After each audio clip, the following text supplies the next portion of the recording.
तो आज class 11th में आगे बढ़ाएंगे अपना जो एक्सरसाइज चल रही थी हमारी मिसलेनियस विविध एक्सरसाइज जो चल रही थी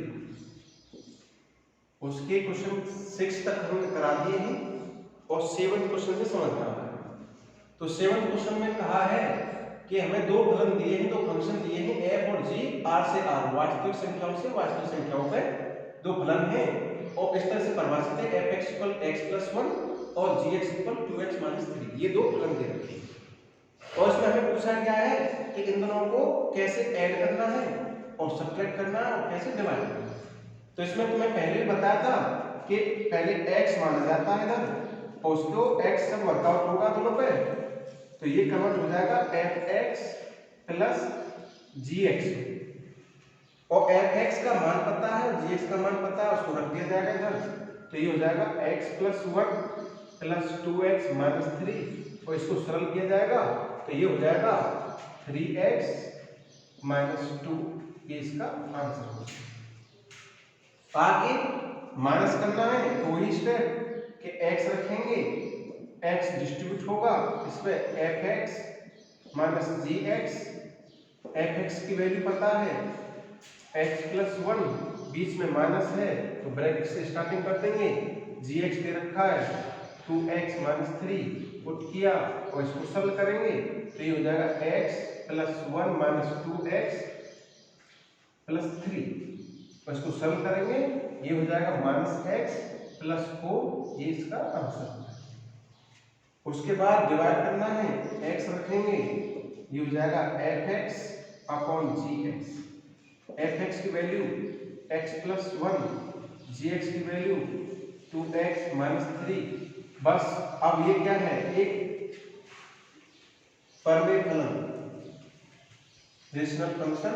तो इसमें एक चीज ध्यान रखनी होती है कि नीचे वाला पार्ट 0 नहीं होना चाहिए, उस तो ये परिभाषित नहीं होगा, इसलिए नीचे वाले पार्ट को सॉल्व करना है, 0 के बराबर हल करना है। तो x का मान आ जाएगा 3/2। तो इसके आगे लिखा जाता है कि x का मान 3/2 नहीं हो सकता, बाकी सभी x के मान हो सकते हैं। तो इस तरह से इसका मान दिया।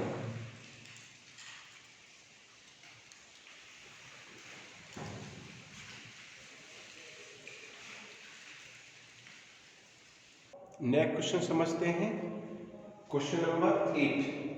तो इसमें हमें दिया है एक फलन पूर्णांकों से पूर्णांक में, इंटीजर से इंटीजर और एक फंक्शन परिभाषित है, इस तरह से डिफाइन किया गया है कि 1 पर 1 देता है, 2 पे 3। तो इसका मतलब समझना है, अगर 1,1 इस f में है तो इसका मतलब होता है पहले वाला f इधर रखा जाता है, इधर ये पहले वाला नंबर है इसको इधर रखते हैं और दूसरे वाला जो होता है ये ऐसा, इसलिए कि ये x का मान होता है y, तो ये x जगह रखा जाता है, ये y। ऐसे ही अगर हम इसको रखें तो ये 0 है, ये x जगह है और ये y जगह है, इस तरह से। तो इस तरह परिभाषित है, ऐसे डिफरेंट। अब हमें a और b की वैल्यू निकालनी है तो एक चीज ये समझना है कि अगर हमें दो वैल्यू निकालनी है a और b तो उसके लिए हमें कम से कम दो इक्वेशन, दो समीकरण की जरूरत होती है। अगर हमारा एक मान निकालना है तो हमें सिर्फ एक समीकरण की जरूरत होती है। अगर हमें 3 मान निकालने हैं तो हमें 3 समीकरण की जरूरत होती है। तो हमें a और b का मान निकालना है तो दो समीकरण की जरूरत पड़ेगी। तो हमने पहला पार्ट लिया, f 1 पर 1 देता है, एक 0 पार्ट लिया, 0 पर -1 देता है। अब इसमें पुट करेंगे तो ये इंप्लाइज कर देगा कि यहाँ f 1 है तो x जगह 1 आएगा, तो ये हो जाएगा a × 1 + b = 1। ये 1 इधर आया और इसमें f1 की वैल्यू यहाँ क्या हो जाएगी, ये तो जाएगी a × 1 + b और ये किसके बराबर 1 के, तो ये बन जाएगा।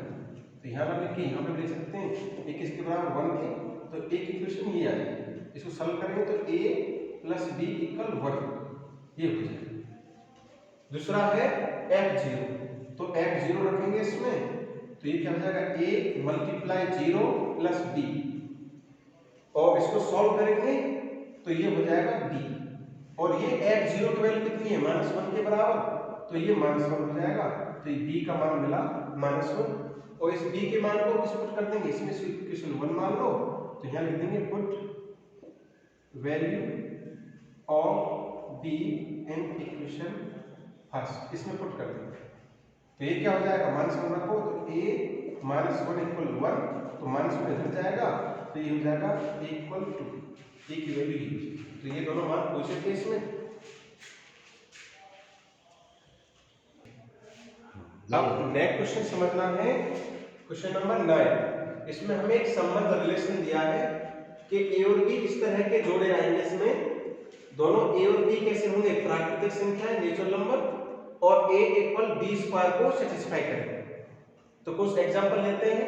तो इसमें एक चीज ये होती है कि हमें a के मान रखना होता है, जो स्टार्टिंग वैल्यू है उसके रखने होते हैं, उसके अकॉर्डिंग b के देखने होते हैं कि क्या क्या सेटिस्फाई करता है। अगर मैं a की वैल्यू 1 लेता हूं तो ये किसके बराबर, b² के, तो b की वैल्यू भी कितनी आनी चाहिए, 1 आ जाएगी। क्यों, इसको एक बार समझो इधर से कि अगर a की वैल्यू में 1 लेता हूं तो ये हो गया 1 = b², और स्क्वायर अंत में जाएगा तो ये ±1 दे देगा b का मान। ठीक, अब जो a और b है वो दोनों ही नेचुरल नंबर में है, प्राकृतिक संख्याओं में है, तो इसलिए हम +1 लेंगे सिर्फ b की वैल्यू। तो ये जो संबंध बैठ जाएगा वो बैठ जाएगा 1 के साथ 1 का। ऐसे ही अगर मैं इसमें 2 रखता हूं, a का मान या 2 रखता हूं तो ये 2 हो जाएगा, और इसको जब हम सॉल्व करेंगे तो ये हो जाएगा ±√2 = b, और इसमें से कोई भी मान नेचुरल नंबर में नहीं आता, तो इसलिए इसका संबंध 2 के साथ नहीं है। उसके बाद 3 रखेंगे यहाँ पे, तो ये 3 हो जाएगा, और इसके बेसिस पे ये आ जाएगा b की वैल्यू ±3, तो 3 का भी b के किसी भी नंबर के साथ संबंध नहीं बैठेगा। उसके बाद 4 आएगा, तो 4 रखेंगे तो ये 4 होगा, और ये 4 आते ही b की वैल्यू हो जाएगी +-2, तो -2 तो नहीं है, b नेचुरल नंबर में है, इसलिए प्लस में से लेंगे, तो हमारा 4 का संबंध बैठ जाएगा 2 के साथ। तो इसी ऑब्जर्वेशन के आधार पर हम आगे चलेंगे, कहने मतलब हमारा कंप्लीट स्क्वायर ही संबंधित हो पाएगा। तो अगर आगे है 4 के बाद 9 का संबंध 3 से, उसके बाद 16 का संबंध 4 से, उसके बाद 25 का संबंध 5 से, इस तरह से बहुत सारे नंबर आएंगे। ये सारे ऐसे हम सेटिस्फाई करते हैं, कहने मतलब जितने भी कंप्लीट स्क्वायर है उनका संबंध बैठ जाएगा इस रिलेशन के बेसिस पे। तो 1 का संबंध 1 से, ये समझ में आया, 4 का संबंध 2 से, 9 का संबंध 3 से, और बाकी जितने भी आगे वाले नंबर बचे हैं उनका किसी संबंध नहीं है, क्योंकि a और b प्राकृतिक संख्या है। अब उसने कहा, क्या कहा है, उसने कहा है कि ये जो टर्म है, first part, second part, third part, इनको उसने ये कहा है कि इनको सत्यापित करो, अगर ये सही है तो प्रूव करो, और सही नहीं है तो इनके लिए एक एग्जांपल दो जिससे ये फॉल्स हो जाए। अब आगे ध्यान दो, तो उसने कहा है क्या, a, इस संबंध में आएगा जो a सभी प्राकृतिक संख्या है। तो आगे ये समझना है कि हमारी प्राकृतिक संख्या बहुत सारी है, तो जो a है आगे वाला, वो आगे वाले में से आएगा। तो इसमें से इसका कहना है कि 1 भी 1 से संबंधित होना चाहिए, 2 भी 2 से संबंधित होना चाहिए, 3 भी 3 से संबंधित होना चाहिए। तो इस तरह के जितने भी जोड़े हैं सभी आएंगे। इसका कहना है कि इस तरह के सभी जोड़े इसमें आएंगे। पर हमने यहाँ देखा है कि सिर्फ 1 1 है, उसके बाद 2 2 नहीं है, 3 3 नहीं है, 4 4 नहीं है, ठीक है ना। तो इसके लिए रीजन देंगे क्या, कि 2, 2 इसका मेंबर नहीं है, इसीलिए ये है फॉल्स है।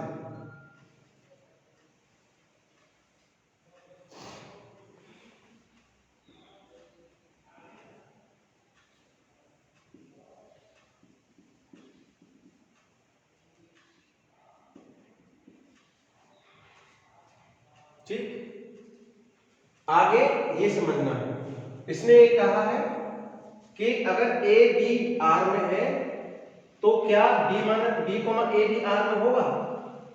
अब हमने देखा 1 1 है, इसका उल्टा भी 1 1 होगा, तो ये तो हो गया। अगर इसको देखें 4 2, इसमें माने 4 2 में पता है R में है, इसका उल्टा क्या हो जाएगा 2 4, और ये पता है 4,2 है, 2,4 नहीं है, तो ये इसका मेंबर नहीं है।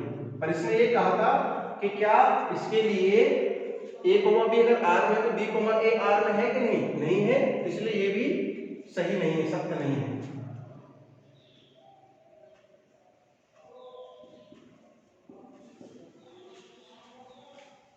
तो ये भी सत्य नहीं है।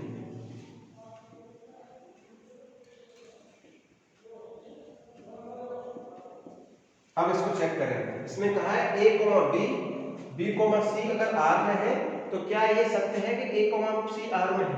इन सभी इस संबंध के लिए तो इसमें से ऐसे दो पार्ट लेने हैं। तो इस पार्ट कैसे हैं कि a, b और यहाँ जो एंड हुआ है वो स्टार्टिंग हुई है b, c, इस तरह के दो जोड़े लेने हैं और बताना है कि या अगर इस तरह के जोड़े जो भी मिलते हैं उनके लिए बाहर वाला पार्ट ये इसमें है कि नहीं, ये पार्ट है कि नहीं।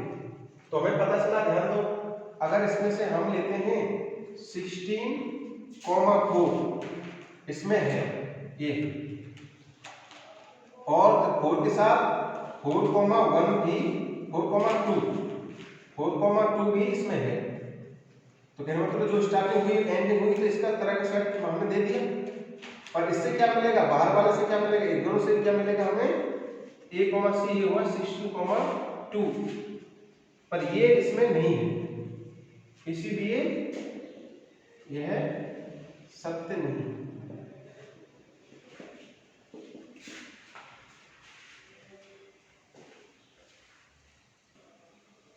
तो नेक्स्ट क्वेश्चन समझते हैं, क्वेश्चन नंबर 10। हमें इसने a दिया है 1, 2, 3, 4 और b दिया है 1, 5, 9, 11, 15, 16 और इसने f दिया है हमें 1, 5, 2, 9, 3, 1, 4, 5, 2, 11 ये दिया है। और उसने कहा है कि ये चेक करना है कि f एक संबंध है और दूसरे पार्ट में ये चेक करना है f एक फलन है कि नहीं। अगर है तो उसका कारण दो और नहीं है उसका कारण दो, ठीक है। तो आगे ये समझना है कि अगर हमारा a से b संबंध है तो पहले वाले अवयव a से होने चाहिए और दूसरे वाले अवयव b से होने चाहिए। तो हमारा a से b एक संबंध कहलाता है। तो हमने चेक किया 2, 1, 3, 4 और 2 ये सभी अवयव किसके हैं, पहले अवयव के, ठीक है ना। तो इस f में जितने भी पहले अवयव हैं सभी a से हैं और जो दूसरे अवयव हैं वो सभी b से। भाई 5 हमारा है, 9 है, 1 है, इधर 5 है, 11 है। तो बाद वाले d में है और पहले वाले a में है, तो इसलिए f एक संबंध है, ठीक है ना। यहाँ पे लिखेंगे कि प्रत्येक युग्म के प्रथम अवयव a से है और द्वितीय अवयव b से है, इसीलिए f एक a से b में एक संबंध है। अब रही बात फलन। फलन में दो कंडीशन होती हैं, उनको समझना है कि 1, 2, 3, 4 इन सभी का संबंध होना चाहिए। तो पहले चेक की कंडीशन 1, 2, 3, 4 सभी का संबंध है ना। पहला पॉइंट कि सभी अवयव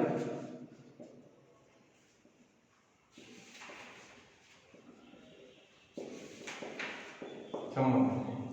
दूसरा पॉइंट कि हर एक अवयव का सिर्फ संबंध एक से होना चाहिए। तो यहां देखा 1 का संबंध 5 से है, 2 का संबंध 9 से है और 2 का संबंध 11 से है। यहां देखा 2 का संबंध 9 से भी है और 11 से भी है, ठीक है। तो एक अवयव का दो अवयवों से संबंध है, इसीलिए f एक फलन नहीं है, क्योंकि उसकी दूसरी कंडीशन को सेटिस्फाई नहीं करता, ठीक है। तो नेक्स्ट क्वेश्चन समझना है कि हमें दे रखा है एक function a b comma a plus b such that a comma b member of Z. मतलब हमारा ये फलन है वो इंटीजर से इंटीजर पर है, पूर्णांकों से पूर्णांक पर, और ए और बी कहां से है, पूर्णांक से। उसने कहा है कि ये जो एफ दे रखा है ये एक संबंध है, फलन है, उसको समझाना है। तो उसने पूछा है कि क्या एक फलन है, अगर फलन है तो उसका औचित्य दीजिए और नहीं है तो उसका रीजन बताइए। ठीक है, अब आगे ध्यान दो। तो यहाँ पे ए बी है, ए और बी कहां से आ सकता है, जेड से। तो अगर मैं ए का मान 0 मानूं और बी का मान हम माने 1 और इसमें पुट करें, तो ये पुट करते ही ये क्या बन जाएगा, ये हो जाएगा 0 मल्टीप्लाई 1 कॉमा 0 प्लस 1। तो ये सॉल्व करेंगे तो ये जाएगा 0 कॉमा 1। अगर हम a का मान 2 माने और b का मान 0 माने, इसमें पुट करें तो ये हो जाएगा 2 मल्टीप्लाई 0 कॉमा 2 प्लस 0 ये, और इसको जब सॉल्व करेंगे तो ये हो जाएगा 0 कॉमा 2। इसका मतलब क्या हुआ कि 0 के दो संबंध, एक से भी और 2 से। तो इसका मतलब ये हुआ कि ये जो आर एफ दे रखा है जेड से जेड, ये एक संबंध है ना कि फलन। फलन होने के लिए हर एक अवयव का एक ही प्रतिबिंब होना चाहिए, एक ही इमेज होना चाहिए। यहाँ लिख देंगे 0 दो अवयवों से संबंधित है, इसीलिए एफ एक फलन नहीं।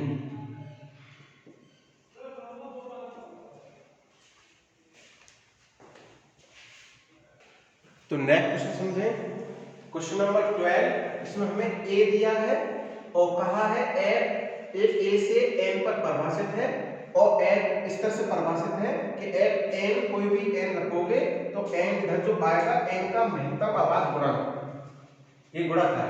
तो महत्तम अभाज्य गुणक का मतलब समझना है, जैसे अगर हम 12 लेते हैं तो 12 के जब अभाज्य गुणनखंड करते हैं तो ये आता है 2 2 और 3।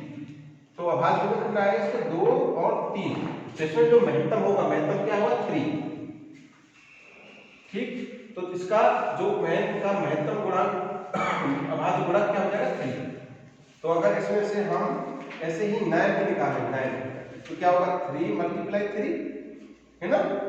तो इसमें का क्या आ जाएगा, अभाज्य महत्तम गुणक 3। तो f अगर हम 10 निकालते हैं, इसमें क्या होता है 10 के लिए 9 के लिए 3 मल्टीप्लाई 3, 10 के लिए 2 मल्टीप्लाई 5, तो 5 हो जाएगा, इसमें 3 हो जाएगा, इसमें 3, तो ये 5 हो जाएगा। f 11, तो 11 क्या होता है, 11 तो 1 मल्टीप्लाई 11 होता है, तो 11 आ जाएगा। ठीक है, तो ये 11। आगे f 12 का 3 और f 13 के लिए 13।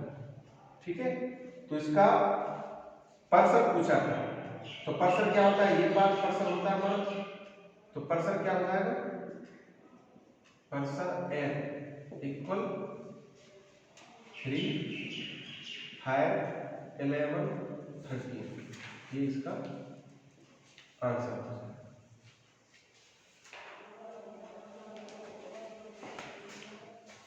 आगे next question, next chapter start करेंगे थर्ड। कल को हम थर्ड चैप्टर स्टार्ट करेंगे। अब इसमें